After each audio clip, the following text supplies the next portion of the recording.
High বন্ধুরা, Radhe Govinda, welcome to my channel. আর আজ হচ্ছে পরীক্ষা তৃতীয় দিন, মানে ডে 3। আর দেখতে পাচ্ছ পুরা মেঘলা করে আছে, কাল থেকে জল পড়ছে। আর জল পড়লে আর রাস্তাগুলো পুরা খারাপ হয়ে যায়। আর আমাদের এদিকে কাঁচা রাস্তা না, কিছু কিছু জায়গায় ঢালাই করে দিয়েছে, মানে পাকা রাস্তা আছে। আর এই জায়গাটাই কাঁচা আছে পুরা এত দূর অবধি, মানে তারপরে একটা ঘর পাচ্ছি না, সেখান থেকে পাকা রাস্তা হচ্ছে। তাও বাইকগুলো চালাই না, এত খালডো বাসে না, জল জমে গেছে। সেটা আমি রোহিতকে বলছিলাম, বলে আস্তে আস্তে চালাবি, নাহলে না কাদায় পুরো ভরে যাবে আমার ড্রেসটা। একে সাদা পরেছি, তারপর উপরান্তে আরও ভরে যায়, যদি সাদা না মানে হলুদ, তো যদি ভরেই যায় তো কাদা তো লাগেই যাবে। তো সেটা আমি রোহিতকে বলছিলাম। আর এই যে প্রীতি ফোন করেছিল, প্রীতি বলছে আমি একাই দাঁড়াই আছি, জলদি করে চলে আয়, কারণ কেউ আসে না। আর দেখতে পাচ্ছ মাঠে 3টে কুকুর শুয়ে আছে।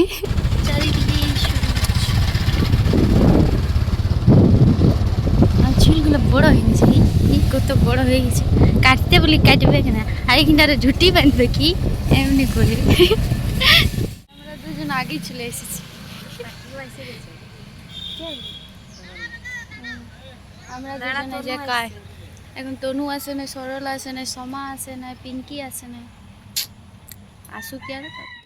এই যে সবাই চলে এসেছে, কিন্তু একটা প্রবলেম হয়ে গেছে, টোটো পাওয়াতে ছিল না। এই যে সমা ওই দিকে গিয়েছিল টোটোটাকে বলতে, বলছে যাবো না। তখন এই টোটোটাকে কত জোর করে বললাম, বলে চলো না চলো না, পরীক্ষা আছে, অনেক লেট হয়ে যাবে। এই যে কলেজ পৌঁছে গেছে, রাসিনে দেখছি রুম চেঞ্জ, আর দেখে পরে হোশ উড়ে গেছে। আর হোর রুম পাই গেছি না, বলি কত গার্ড দে। আজ রুম ঢুকতে ঢুকতে আমার মুখ থেকে এটাই বার হয়েছে, বলে আজ কত না গার্ড দে। আর এই যে দেখতে পাচ্ছ রাখি আজও ফার্স্ট বেঞ্চ পাই গেছে, মাথায় হাত। আমি আগের ব্লগে বলেছিলাম, বলি রাখি 2 দিন ফার্স্ট বেঞ্চ পাইছে, আর এই যে সাইন দিচ্ছে 2 দিনের। আমি বলি আমার হাসি লেগে যায় যখন সবাইকে ফার্স্ট বেঞ্চে দেখি। আমি ফার্স্ট বেঞ্চে পড়ি না সাধারণত। আর এদিকে দেখছো চারিদিকে, আর এইখানে তনু পড়েছে শেষের দিকে, এই তো এই তো। আর এখন চারিদিকে সবাই নিজের ব্যস্ততা, পরীক্ষার জন্য প্রস্তুতি নিচ্ছে। পরীক্ষা দিয়ে পর বার হয়ে গেছে, আর দেখছো কত জল পড়ছিল। দুবার লাইন কেটেছে, 2 থেকে 3 বার। লাস্ট অবধি জেনারেটর চালাতে হলো, এত গরম লাগছিল না। হোর রুমে পুরো অন্ধকার হয়ে গিয়েছিল। আর এই যে আমি তনু এরপর দেখতে যাচ্ছি ইয়ারাকে বার হয়েছে কি না, ক্লাসরুমে বসে আছে। আর দেখছো পুরো জল পড়েছে। আমি চারিদিকে তোমরাকে দেখাতেছিলাম, বলি কত সুন্দর দেখাচ্ছে, সবুজে সবুজ। তো আমরা হাতারি খুঁজতেছি, হাইটে হাইটে বাস স্টপ, তারপরে ঘর। আজ পিতির সাথে ক্লাস দেখ, আজ পিতির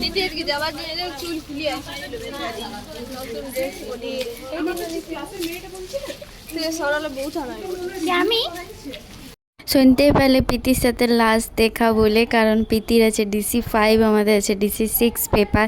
আর তো দেখা হবে কি না, তার জন্য আমরা সবাই ডিসাইড করেছিল, বলি একটু খাওয়া দাওয়া করবো, রেস্টুরেন্ট যাব। তো আমাদের কত খারাপ, আমরা যাইতে পারলাম না, কারণ দেখতেই পাচ্ছ ওয়েদার পুরো খারাপ, জল পড়ছে। আর প্রীতির বেস্ট ফ্রেন্ড বলছে ঘর চ, আর আমিও বলে দিলাম চ ঘর চ। তো সবাই আমরা ঘর দিকে যাচ্ছি। তো সেই আমাকে তনু বলছে তুই দমে খারাপ গেলি না, বলি আমার খারাপের সাথে হলো, ইয়ারাও গেল না নো। আর জল পড়ছে বিশেষ করে, আরও লেট হয়ে যাবে। তো আমাদের পরীক্ষা শেষ হয়নি, তো আমরা আগের থেকে বলছি রেস্টুরেন্ট যাব। তো প্রীতির জন্যে, কারণ প্রীতির সাথে তো আর দেখা হবে না। তো এখানে প্রীতিকে ডাকছে, প্রীতি রাগ হয়ে গেল নাকি। তো প্রীতি বলছে না না, রেস্টুরেন্ট যাব বলে সবাই নিজের মতো রেডি হয়ে এসেছে ঘর থেকে, তো যাওয়া হলো না। তনু বলছে নিজেরটা দেখা, বলে আমাকে তো সকাল থেকে দেখছি সবাই, আর কি দেখা হবে। তো প্রীতিকে আমি বললাম মন খারাপ করতে হয় না, যাবো কোনো একদিন, পরীক্ষার পর যাওয়া হবে কি টাইম থেকে। এখন পরীক্ষাটা ভালো করে দে, কারণ ইয়ারে 2 দিন পর পরীক্ষা আছে, আর আমাদের 4 দিন গ্যাপ আছে। আর এই যে দেখতে পাচ্ছ গাড়িগুলা, ওই দিকে জানো কত জঙ্গলের মতন ছিল, ওইদিকে পরিষ্কার করে দিয়েছে, একটা কি টানেলের মতন, ব্রিজের মতন হবে না, সেই জন্য। আর এখানে আছে একটা রেলগাড়ি দাঁড়ায়, আর আমরা সবাই হাইটে হাইটে যাচ্ছি। আর আগাই গিয়েছিল, আর আমরা যখন বাস স্টপ পেলাম তখন দেখছি রেলগাড়ির মতন লাইন বাই লাইন কাড়াগুলো আসছে, ভালো লাগছিল দেখতে। তখন আমি এই ভিডিওটা নিলাম, আর এখানে তনু ধরাই দিয়েছে, তনু জানতে মানে ভিডিও লিখছে বলে। জল পড়লে কি সুন্দর চারিদিকটা লাগে, আর বিশেষ করে এই সবুজ সবুজ জায়গাগুলা। তো এখানে একটা মন্দির ছিল, বিশ্বকর্মা মন্দির। তো আমরা রোজের মতন এই কাকুটার কাছে চাট খেতে চলে এসেছি। আর প্রীতি আর তনু নিতে গেছে, আর আমি আর প্রিয়াঙ্কা এখন টোটোতে বসেছিলাম। তো ইয়ারা জানো কীরকম করেছে কাণ্ড। ইয়ার ওইখান থেকে টোটো না ধরে নিয়ে এখানে এসে বলছে খাবো আর টোটো ধরবো। তো আমি বলি ওইখান থেকে ধরে আর এখান থেকে ধরে সে সমানে, কিন্তু হাঁটতে হবে না। তো সেটি আর বুঝলো না, তো বলছে আমরা ওইখানেই টোটো ধরবো। তো আমরা এখানে আগে চলে আলি, আর এরা টোটোই পাইনি, আমরা ছাড়ি দিয়ে চলে আসি। পরীক্ষার শেষের দিনে আমি বেশি কিছু ভিডিও নিতে পারিনি। আমি ভাবছিলাম শুরু থেকে শেষ অবধি নিব, কারণ লাস্ট পরীক্ষা তো নিতে পারিনি। তো এক্সাম থেকে বাইরে হওয়ার পর কী মজা লাগছিলো বলে, আজ শেষ পরীক্ষা, কী মজা। একদিক থেকে খারাপও লাগছিলো, কারণ আর তো পরীক্ষা দেওয়া যাবে না। আর এখানে তনু বলছিল আজ থেকে আমরা গ্রাজুয়েট। আমি বলি এখন হই না, দাঁড়া পরীক্ষার রেজাল্ট দিতে দে, তবে জানা যাবে কি আমরা গ্রাজুয়েট। আমি এখানে সবাইকে বাই বাই করছিলাম, বলি আর হাই হ্যালো না, এরপর সবাইকে গুড বাই জানাই। এরপর কার কোথায় দেখা হবে কি না, কে কোন দিকে লাইনে যাবে। এখানে অনুষ্কা তনু কথা বলছিল, কারণ অনুষ্কার অনেক দূরে, গড়িয়ার সাথেই দেখা হবে না, বাকি জনের সাথে দেখা হইলেও অনুষ্কার সাথে হবে না। এখান থেকে আমি ভাবলাম কলেজটাকে দেখায়, কি সুন্দর দেখাবে বলে। তাও এইখানেই আমাকে বন্ধ করছিল জানো, পুলিশটাতে। উপর থেকে ভিডিও নেওয়া যাবে না, অনেক মিনিয়ে নিয়েছে। তারপর আমরা যখন নিতে যেতেছিলাম তখন বলছে নাম নেওয়া যাবে কিনা, নাহলে ফোনটা নিয়ে নেবো। আমি তার জন্য বলি নামিয়ে দিই বাবা। তা আমি নামিয়ে দিয়েছি। ওইদিকে ভিডিও নিতে যাই, এদিকে লেডি কনস্টেবলটা বলছিল পরীক্ষার শেষ দিনে সবাই ফটো তুলে, এটা স্বাভাবিক, কিন্তু এমনি করার ছিল না। কে যেন কেন করেছে আমি জানি না, কিন্তু আমি সেদিন এত সবার ফটো তুলেছি।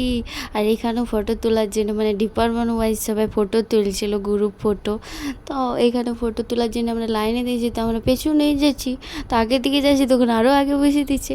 তো ফটো তোলার পর আমরা বলি চ অনেক হয়েছে, এরপর ঘর যাওয়া যাক। তাহলে ঠিক আছে, আজকের ব্লগটা এত দূর অবধি। অন্য ব্লগে দেখা হচ্ছে। সবাই ভালো থাকবে, সুস্থ থাকবে। ওকে টাটা। আর এই যে ক্যামেরাম্যান